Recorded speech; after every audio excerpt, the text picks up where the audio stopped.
Madame la Présidente, vu le débat en commission, je pense que nous aurions intérêt à entendre tout d'abord Monsieur Scruer. Merci, Monsieur le Bourgmestre. Donc, effectivement, j'ai déposé un amendement intégral, c'est-à-dire je propose le remplacement de la motion du PTB par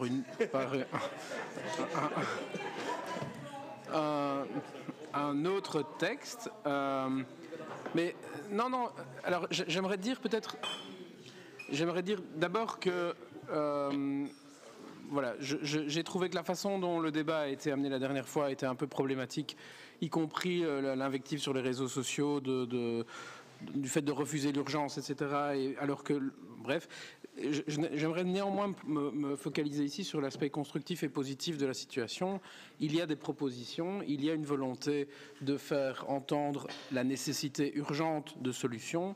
Néanmoins, j'aimerais exprimer aussi un désaccord sur certains points qui sont avancés par le PTB et souligner à quel point ce débat est important, y compris, à mon avis, dans le chef d'une autorité communale qui n'a pas de compétences directes en matière d'énergie. Je pense que des dizaines de milliers de nos concitoyens, des dizaines de milliers de Liégeoises et de Liégeois sont aujourd'hui touchés très directement, très vivement, sont extrêmement inquiets ou sont extrêmement déjà précarisés par la situation en matière d'énergie. Je pense que ça rend tout à fait légitime le fait qu'on en parle ici.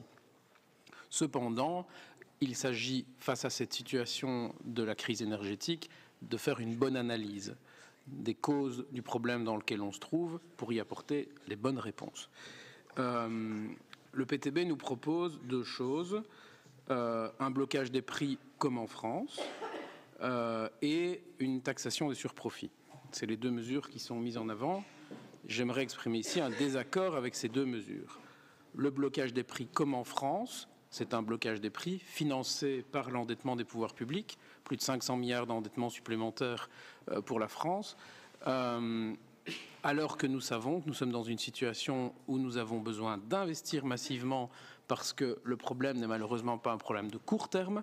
Nous n'avons pas à surmonter juste une échéance d'un hiver, mais un certain nombre d'hivers devant nous, et nous avons beaucoup de raisons de penser que la situation va s'aggraver à l'avenir, en conséquence de quoi l'urgence la plus absolue aujourd'hui, c'est de faire en sorte de disposer des moyens de consommer moins d'énergie, de faire en sorte de pouvoir dépenser moins dans les années successives qui vont venir. Et consacrer tous nos moyens budgétaires maintenant à éponger, à subventionner la consommation de combustible est une politique de très très court terme qui, je le crains, va se retourner notamment contre la France. Ça, c'est le premier point. Le second point concerne la taxation des surprofits.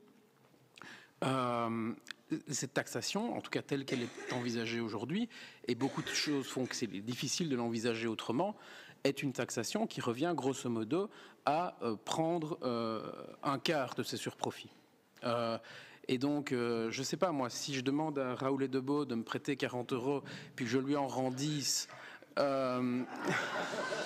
et puis que je lui en rends 10 en disant c'est bon comme ça, hein, ben, je crains qu'il ne soit pas d'accord. Je pense qu'il ne va pas être content. Ben, l'histoire de la taxation des surprofits, c'était un peu cette histoire-là. On nous prend non pas 40 €, mais plutôt 400, voire 4000, et puis on nous en rend un quart. Ça, c'est l'idée. Et moi, je ne suis pas d'accord avec ça. Et donc, je pense qu'il faut venir, comme pourrait dire le PTB, dans d'autres circonstances, il faut venir aux racines du problème. Et ces racines du problème, elles sont doubles. La première, et je suis très étonné que le PTB ne souligne pas ce problème, c'est la privatisation. C'est la privatisation du secteur de l'énergie. Et par conséquent, il est absolument nécessaire, et je pense que ce n'est pas une question qui est aujourd'hui une question théorique vaporeuse, c'est une question qui est très concrète pour la plupart de nos concitoyens. Il faut revenir au service public de l'énergie. Il faut revenir à un contrôle public du secteur de façon à maîtriser les prix et de façon à aller rechercher non pas 25% des surprofits, mais 100% des surprofits. Et je pense qu'on ne peut pas passer à côté de cette question-là. Et je pense que dans ce Conseil, beaucoup de gens sont aujourd'hui d'accord sur ce sujet. Ça, c'est une première chose. La deuxième chose, la deuxième cause du problème que nous rencontrons aujourd'hui, elle est écologique. Nous sommes arrivés au moment où les ressources deviennent rares. L'humanité a bénéficié pendant quelques dizaines d'années, quelques centaines d'années peut-être, d'une abondance de ressources qui nous a permis de développer un modèle de société, etc., cette époque se termine. Et nous arrivons aujourd'hui, et la guerre en Ukraine n'est qu'un révélateur de cette situation, elle n'est pas la cause profonde, elle accélère peut-être un petit peu ce mouvement, mais nous sommes dans une situation aujourd'hui où l'énergie devient rare. Par conséquent, décréter qu'une substance qui devient rare doit être bon marché, c'est relativement velléitaire comme position. Et donc, il me semble que face à cette situation, nous devons accepter l'idée que garantir à tous, comme nous le souhaitons, je pense, sur tous les bancs de ce Conseil, garantir à toutes et tous, à chacun de nos concitoyens, une vie décente, c'est-à-dire l'accès à des ressources minimales qui permettent de se chauffer, de s'éclairer, de se déplacer, d'accéder aux droits sociaux fondamentaux, eh bien, ça va demander de réduire d'autres consommations. Il ne sera pas possible de faire tout. Il ne sera pas possible de continuer à faire du fret aérien, de continuer à chauffer des piscines, de continuer, pour ceux qui se permettent encore ce genre de choses, de partir 5 fois en avion en vacances par an. Ce ne sera pas possible de faire ça et de garantir à tout le monde. Voilà. Thomas Sankara disait qu'entre le champagne pour certains et l'eau potable pour tous, il faut choisir. Nous sommes dans cette situation-là aujourd'hui. Nous avons besoin de choisir. Et si nous voulons choisir, nous devons absolument cesser avec l'idée qu'il faut un tarif général le même pour tous les usages. Ça ne marche pas. Cette idée de réduire le prix de l'énergie pour tous les usages, pour tout le monde, eh bien, ça provoque les inégalités, ça provoque le fait que certains n'ont plus accès au minimum. Et donc, il faut aller vers une tarification qui est progressive, une tarification qui est adaptée aux usages. Et ça, c'est un peu l'inverse de pas mal de choses qu'on a entendues dans le débat fédéral, la TVA à 6%, les prix bloqués, etc. Moi, je suis partisan d'une logique dans laquelle on va garantir à tout le monde un socle d'énergie très bon marché, voire gratuite. Je n'ai aucun problème à ce que les premiers kilowattheures, ceux qui permettent de se chauffer, de s'éclairer, etc., ils soient gratuits, dans une logique de service public, à condition qu'on ait les capacités de production derrière, autre sujet dont il faudrait parler, tandis que d'autres usages doivent devenir beaucoup plus coûteux. Et tout le logiciel que nous propose le PTB ici, en accompagnant ça d'invectives sur le thème, si vous n'êtes pas d'accord, c'est que vous n'êtes pas vraiment de gauche, c'est que vous n'êtes pas vraiment progressiste, c'est que vous... Voilà, j'ai eu droit à ça sur Twitter la dernière fois. Eh bien, ce que nous propose le PTB ici, c'est une impasse matérielle, une impasse matérialiste, si je puis dire. Ce qui se passe ici, c'est qu'en disant ça, on dit quelque chose qui est sans doute très compréhensible, très facile à entendre par beaucoup de gens qui sont dans la difficulté, mais quelque chose qui n'aide pas notre collectivité, qui n'aide pas nos concitoyens à sortir de la difficulté.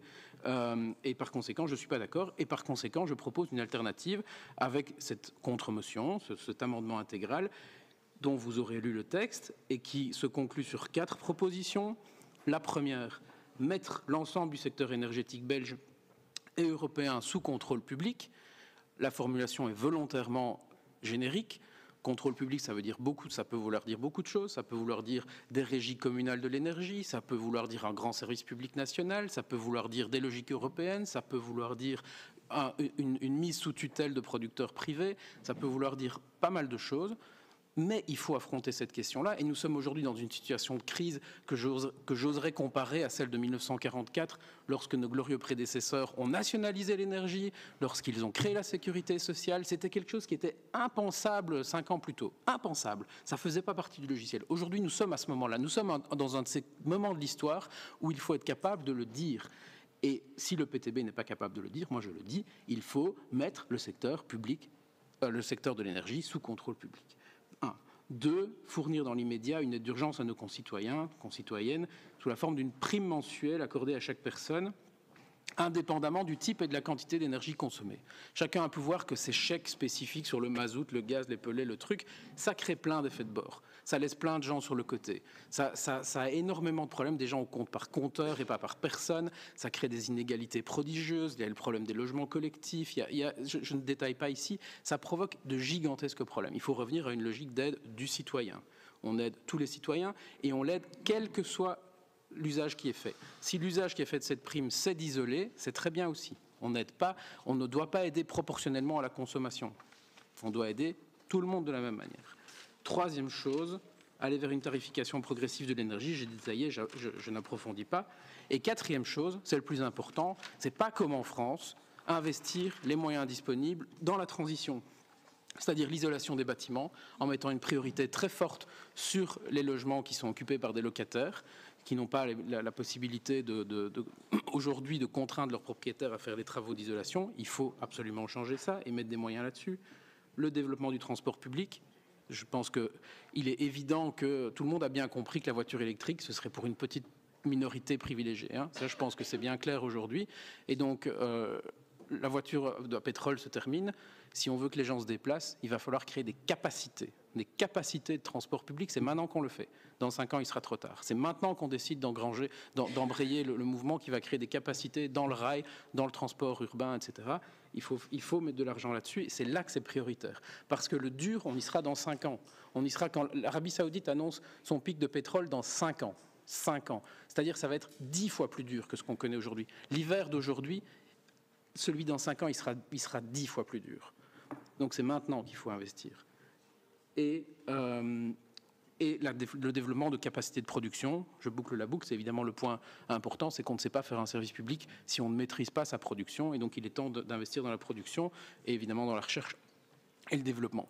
Et je pense que ça, c'est une position qui peut faire avancer le débat par rapport à tout ce qu'on a entendu dans le débat fédéral notamment, où on s'est fourvoyé dans toute une série d'impasses, excusez-moi de le dire, je sais que vous êtes les uns et les autres liés aux partis qui ont fait tout ça, mais je pense que si le Conseil communal, à un moment, peut jouer un rôle utile dans cette crise, c'est en reproposant un cap. Et c'est ce que je vous propose ici, c'est sans doute tout à fait imparfait, mais j'ai l'impression qu'au moins là, on a les grands éléments qui permettent d'identifier une sortie de crise qui, malheureusement, sera dure, longue, parce que ça fait que commencer. Voilà, merci pour votre attention.